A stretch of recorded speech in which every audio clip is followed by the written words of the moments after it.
Hello दोस्तों, स्वागत है मेरे चैनल कहानियां एंड कथा में। आज हम सुनेंगे एक कहानी, अद्भुत पौराणिक कथा, शिव और सती का प्रेम। दक्ष प्रजापति की सभी पुत्रियां गुणवती थी, फिर भी दक्ष के मन में संतोष नहीं था। वे चाहते थे उनके घर में एक ऐसी पुत्री का जन्म हो जो सर्वशक्ति संपन्न हो एवं सर्वविजिनी हो। अतः दक्ष एक ऐसी ही पुत्री के लिए तप करने लगे। तप करते करते अधिक दिन बीत गए तो भगवती आद्या ने प्रकट होकर कहा, मैं तुम्हारे तप से प्रसन्न हूं। तुम किस कारण तप कर रहे हो? दक्ष ने तप करने का कारण बताया तो मां बोली, मैं स्वयं पुत्री रूप में तुम्हारे यहां जन्म धारण करूंगी। मेरा नाम होगा सती। मैं सती के रूप में जन्म लेकर अपनी लीलाओं का विस्तार करूंगी। फलतः भगवती आद्या ने सती रूप में दक्ष के यहां जन्म लिया। सती दक्ष की सभी पुत्रियों में सबसे अलौकिक थी। सती ने बाल्यावस्था में ही कई ऐसे अलौकिक आश्चर्यचकित करने वाले कार्य कर दिखाए थे जिन्हें देखकर स्वयं दक्ष को भी विस्मयता होती रहती थी। जब सती विवाह योग्य हो गई तो दक्ष को उनके लिए वर की चिंता होने लगी। उन्होंने ब्रह्मा जी से इस विषय में परामर्श किया। ब्रह्मा जी ने कहा, सती आद्या की अवतार है।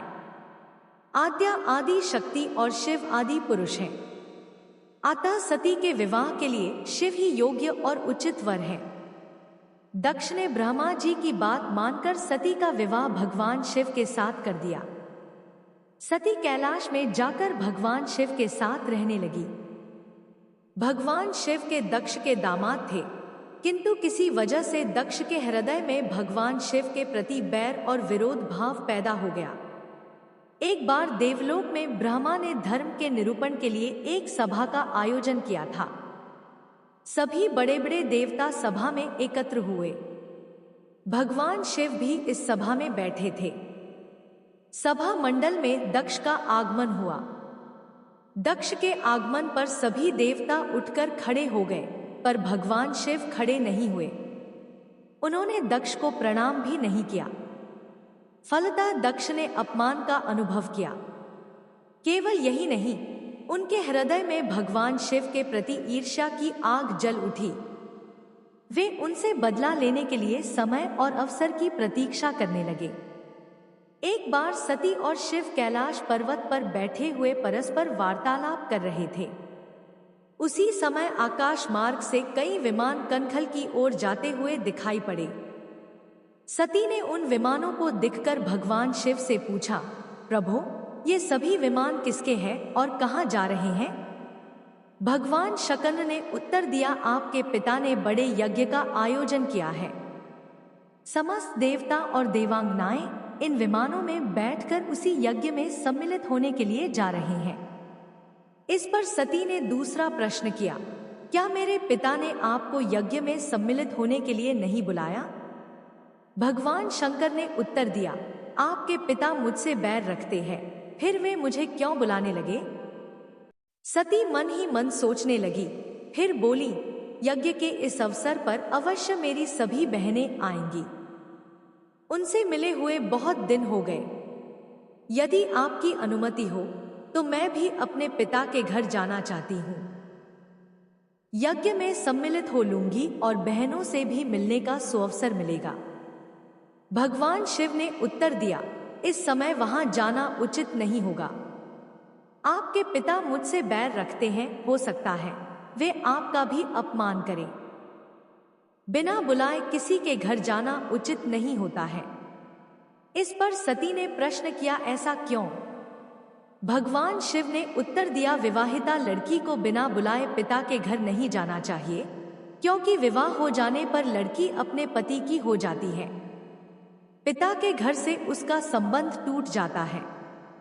लेकिन सती पीहर जाने के लिए हठ करती रही, अपनी बात बार बार दोहराती रही। उनकी इच्छा देखकर भगवान शिव ने पीहर जाने की अनुमति दे दी। उनके साथ अपना एक गण भी साथ में भेज दिया। उस गण का नाम वीरभद्र था। सती वीरभद्र के साथ अपने पिता के घर गई।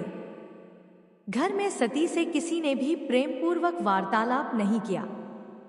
दक्ष ने उन्हें देखकर कहा, तुम क्या यहाँ मेरा अपमान कराने आई हो? अपनी बहनों को तो देखो, वे किस प्रकार भांति भांति के अलंकारों और सुंदर वस्त्रों से सुसज्जित हैं। तुम्हारे शरीर पर मात्र बाघांबर है। तुम्हारा पति श्मशानवासी और भूतों का नायक है। वह तुम्हें बाघांबर छोड़कर और पहना ही क्या सकता है? दक्ष के कथन से सती के हृदय में पश्चाताप का सागर उमड़ पड़ा। वे सोचने लगी, उन्होंने यहाँ आकर अच्छा नहीं किया। भगवान ठीक ही कह रहे थे, बिना बुलाए पिता के घर भी नहीं जाना चाहिए। पर अब क्या हो सकता है? अब तो आ ही गई हूं। पिता के कटु और अपमानजनक शब्द सुनकर भी सती मौन रही। वे उस यज्ञमंडल में गई जहां सभी देवता और शिमुनि बैठे थे तथा यज्ञकुंड में धू धू करती जलती हुई अग्नि में आहुतियां डाली जा रही थी। सती ने यज्ञ मंडप में सभी देवताओं के तो भाग देखे, किंतु भगवान शिव का भाग नहीं देखा। वे भगवान शिव का भाग न देखकर अपने पिता से बोली, पितृश्रेष्ठ, यज्ञ में तो सबके भाग दिखाई पड़ रहे हैं, किंतु कैलाशपति का भाग नहीं है। आपने उनका भाग क्यों नहीं रखा? दक्ष ने गर्व से उत्तर दिया, मैं तुम्हारे पति शिव को देवता नहीं समझता। वह तो भूतों का स्वामी, नग्न रहने वाला और हड्डियों की माला धारण करने वाला है। वह देवताओं की पंक्ति में बैठने योग्य नहीं है। उसे कौन भाग देगा? सती के नेत्र लाल हो उठे। उनका मुखमंडल प्रलय के सूर्य की भांति तेजोदीप्त हो उठा। उन्होंने पीड़ा से तिलमिलाते हुए कहा, ओ, मैं इन शब्दों को कैसे सुन रही हूं, मुझे धिक्कार है। देवताओं, तुम्हें भी धिक्कार है। तुम भी उन कैलाशपति के लिए इन शब्दों को कैसे सुन रहे हो जो मंगल के प्रतीक हैं और जो क्षण मात्र में संपूर्ण सृष्टि को नष्ट करने की शक्ति रखते हैं। वे मेरे स्वामी हैं। नारी के लिए उसका पति ही स्वर्ग होता है। जो नारी अपने पति के लिए अपमानजनक शब्दों को सुनती है, उसे नरक में जाना पड़ता है। पृथ्वी सुनो, आकाश सुनो और देवताओं, तुम भी सुनो। मेरे पिता ने मेरे स्वामी का अपमान किया है। मैं अब एक क्षण भी जीवित रहना नहीं चाहती। सती अपने कथन को समाप्त करती हुई यज्ञ के कुंड में कूद पड़ी।